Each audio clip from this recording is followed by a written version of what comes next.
کہیں نہ کہیں ہرٹ بھی ہو جاتے ہیں، ہے نا. اچھا جب کسی کا حق دے رہے ہوتے ہیں نا تو ہمیں اپنے حقوق بھی یاد آ جاتے ہیں. آتے ہیں نا، بے دکھ ہوتا ہے کہ ہمارے حقوق تو کوئی پورے نہیں کر رہا. تو ہمارے حق کون پورے کرے گا؟ اگر اس دنیا میں نہیں ہو رہے تو کون پورے کرے گا؟ اللہ سبحانہ تعالیٰ. تو جو چیز مجھے اس میں فائدہ دیتی ہے، میں نے ریسنٹلی کچھ ایسے شروع کیا اپنے ساتھ بھی کہ میں اپنے آپ کو باواز بلند ریمائنڈر دیتی ہوں جب بھی میں کوئی کام مجھے مشکل لگتا ہے اور میں ایکسپیکٹ کرتی ہوں کہ دوسروں کو کرنا چاہیے تھا لیکن مجھے کرنا پڑ رہا ہے، تو میں اپنے آپ کو یہ ریمائنڈر دیتی ہوں اللہ تعالیٰ سے بات کرتے ہوئے کہ یا اللہ یہ میں آپ کے لیے کر رہی ہوں اور بس آپ کے لیے ہے. یہ اپنے آپ کو 2-3 دفعہ ریمائنڈر دیں اور پھر وہ کام خوش اسلوبی سے کر لیں.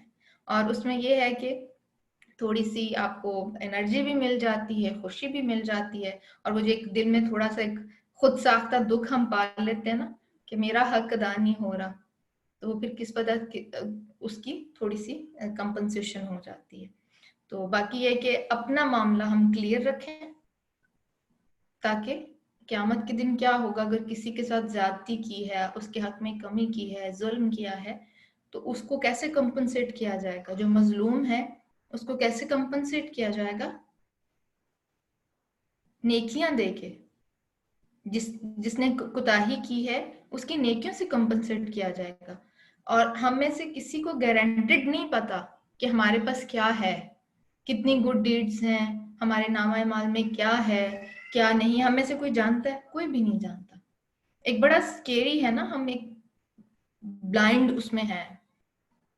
کوشش کر سکتے ہیں تو اپنے آپ کو بچائیں. یہ سارا جو مجھے سمجھ آ رہی تھی نا لیکچر کے دوران کہ بہت سکیری حدیث بھی تھیں، اور بعض خواتین کا یہ ہوتا ہے نا زیور کے حوالے سے بھی ہوتا ہے کہ زیور تو عورت نے پہنا ہے لیکن یہ تو ہسبینڈ کو پتا ہے وہ زکوٰۃ دیں گے کہ نہیں دیں گے. بولتی ہیں نا کچھ خواتین ایسے. تو بس پہنتے ہوئے یہ دیکھیں کہ ہم نے اپنے آپ کو سیو کرنا ہے. کسی کے ساتھ معاملہ کرتے ہوئے اس میں سلوک کا معاملہ کرنا ہے، کیونکہ ہم اس کے ساتھ اس میں سلوک نہیں کر رہے، ہم اپنے آپ کو بچا رہے ہیں انشاءاللہ. مطلب جو بھی کام کرنا ہے، عبادت کرنی ہے، لوگوں کے ساتھ معاملہ کرنا ہے، کوئی کام کرنا ہے، صدقہ کرنا ہے، کچھ بھی کرنا ہے، کیا اس کے پیچھے ہم سوچیں گے کہ یہ میں اپنے بچاؤ کے لیے کر رہی ہوں. تو یہ ہمارے 2 ٹیک ہوم لیسنز تھے. ایک ہم نے اپنی نماز کو واچ کرنا ہے اور دوسرے ہم نے اپنے معاملات کو واچ کرنا بندوں کے ساتھ. جزاکم اللہ خیر کثیرہ. انشاءاللہ باپ کے جو اسٹار اسٹوڈنٹس ہیں ان کو ہم دیکھ لیں کہ ماشاءاللہ تبارک اللہ کچھ سسٹر تو بہت زیادہ ایک اس میں ہے ماشاءاللہ، وہ کھٹ کھٹ کر کے 100 رن کے آتے ہیں.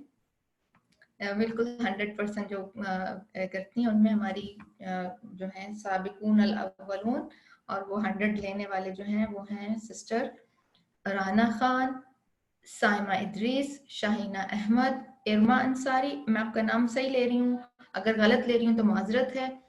جویریہ زیرک اینڈ یاسمین بانو. یہ ماشاءاللہ ہمارے کوئز نمبر 9 کے 100% والے اسٹار اسٹوڈنٹ ہیں. ٹھیک ہے، جزاکم اللہ خیر کثیرہ. انشاءاللہ نیکسٹ کوئز آپ کا جو ہے وہ سون اوپن ہو جائے گا. اور اب تو آپ کو مشکل نہیں ہو رہی نا کوئزز میں.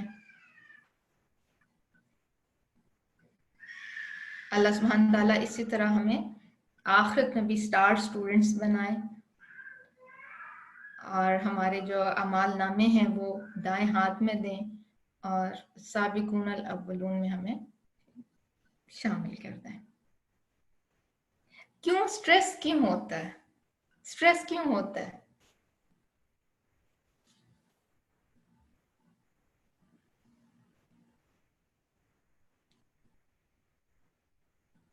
ایک دفعہ اس کو ریوائز کریں اور کوئز کو اس طرح لیں کہ یہ کوئی وہ تو نہیں ہے، کیا کہنا چاہیے، میں ہمیشہ کوئی بھی کوئز جب میں اپنے ایز اے اسٹوڈنٹ جب میں کرتی ہوں نا تو میرے mind back of the mind یہ ہوتا ہے کہ جب میں کوئز کر لوں گی تو جو کوسچن میرا غلط ہوا ہے وہ میں دوبارہ نہیں بھولوں گی. آپ خود یہ بات نوٹ کیجیے گا کہ جو کوئز تو آپ نے 100% کیا اس کی شاید کچھ انفارمیشن آپ کے ذہن سے نکل جائے، لیکن جو آپ نے غلط کیے ہوں گے نا وہ کبھی نہیں بھولیں گے آپ. یہ لرننگ پروسیس ہے. آپ اس کو یہ سوچا کریں کہ میں اپنی لرننگ کو امپروو کر رہی ہوں اس طرح. کیونکہ ضروری نہیں کہ جو ہے 100% لے کے ہی ہم لرن کرتے ہیں. بعض دفعہ 90% لینے سے ہم زیادہ لرن کرتے ہیں, اور 50% لے کے تو پھر آپ بہت ہی اچھے ہو جاتے ہیں. مجھے یاد ہے میں ایک دفعہ نے ایک کوئز فیل کیا تھا, اور گیس میرے کتنے اس میں ہوں گے. آپ لوگ ہمیں سمجھتے ہیں کہ وہ ہمیں ریویو کرواتی ہیں ٹیچر, میں یہی آپ کو بتانے لگی ہوں. آپ لوگوں کو تو ماشاءاللہ 15 کوسچن ملتے ہیں, میرے اس کوئز میں شاید 5 کوسچن تھے, اور 100 نمبر کا ہوتا ہے, اور ایچ کوسچن 20 کا ہوتا ہے. تو پرسنٹیج آپ دیکھیں کہ کتنی جلدی گرتی ہے نا. تو اس میں جیسے بعض دفعہ ہوتا ہے نا کہ آپ ہیپیزرڈلی وداؤٹ تیاری کے بیٹھ جاتے ہیں کہ جسٹ لیٹس ڈو اٹ نا, کسی طریقے سے میرے سر سے یہ بوجھ اترے. جب ہم بوجھ سمجھ کے کرتے ہیں نا, تو میں وہ چیز آپ سے شیئر کر رہی ہوں. تو میرے 4 کوسچن جو ہے نا وہ اوپر نیچے کھٹ کھٹ کھٹ کرتے غلط ہو گئے. 4 غلط ہونے کا مطلب تھا کہ آئی لاسٹ 80% مارکس. ٹھیک ہے, پیچھے ایک کوسچن رہ گیا, وہ درست ہو گیا 20. although I failed the quiz, لیکن میں نے اس سے 2 سبق سیکھے. ایک یہ کہ کبھی بھی ٹیسٹ کو برڈن سمجھ کے نہیں کریں. جی, اس 20 نمبر نے مجھے کیا سبق دیا فیل ہونے نے, کہ کبھی بھی اپنے کوئز کو برڈن نہیں سمجھیں, اچھے سے اپنی جو کچھ آپ نے سیکھا اس کو ریٹین کریں, اور پھر کوسچن کو غور سے پڑھ کے اس کو سمجھ کے آنسر کریں. اور اس کے بعد الحمدللہ کبھی میرے 20 نمبر نہیں آئے. تو اس لیے کبھی بھی اس چیز کا سٹریس نہ لیں, گھبرائیں نہیں, برڈن نہیں سمجھیں. مین چیز جو ہے کوئز کو ہوا نہ سمجھیں. یہ ہمارا لرننگ پروسیس ہے, اس سے ہم انفارمیشن جو ہم یہاں سے جو لے رہے ہیں نا وہ ریٹین کریں گے, اور انشاءاللہ پھر وہ عمل میں آئیں گی. کیونکہ ابھی تک جو آپ لے رہے ہیں, ابھی آپ نے کلاس میں جو علم جو ہے وہ ابھی تک آپ کے لیے ایک انفارمیشن ہے, جو کچھ آج آپ نے سیکھا ہے. اب جب آپ کوئز کریں گے تو وہ تھوڑا سا آپ اس کو دوبارہ ریوائز کر کے کوئز کے فارم میں اس لرننگ کو تھوڑا اسٹرانگ کریں گے, اس انفارمیشن کو آپ ایک ہولڈ کر لیں گے. جب وہ ہولڈ ہو جائے گی برین میں, تو اس کے بعد کیا ہوگا, وہ ایکشن میں ایزیلی آنا شروع ہو جائے گی. Make sense? پروسیس سمجھ میں آ گیا نا, الحمدللہ. چلیں, جزاکم اللہ خیر کثیرہ, بارک اللہ فیکم. اور میرے فیل ہونے نے بھی آپ کو بڑا حوصلہ دیا ہوگا, مجھے امید ہے. اس لیے آئندہ کبھی نہیں گھبرانا, ٹھیک ہے؟ کیونکہ وہ کہتے ہیں نا, گرتے ہیں شہ سوار میدان جنگ میں, جو گرے گا وہی سیکھے گا. ٹھیک ہے, چلیں, جزاکم اللہ خیر کثیرہ. جی, اور یہ بھی نہیں سمجھنا کہ جن کے 100 نہیں آ رہے وہ اپنے آپ کو جو ہے نا سیلف پٹی کا شکار نہیں ہونا ہے. وہ بھی ہمارے ماشاءاللہ بہت اچھے اسٹوڈنٹ ہیں, اور وہ ذرا ڈفرینٹ قسم کی گیلیکسیز میں ہیں. ٹھیک ہے, چلیں, سبحانک اللہم و بحمدک, اشہد ان لا الہ الا انت, استغفرک و اتوب الیک. السلام علیکم ورحمۃ اللہ وبرکاتہ.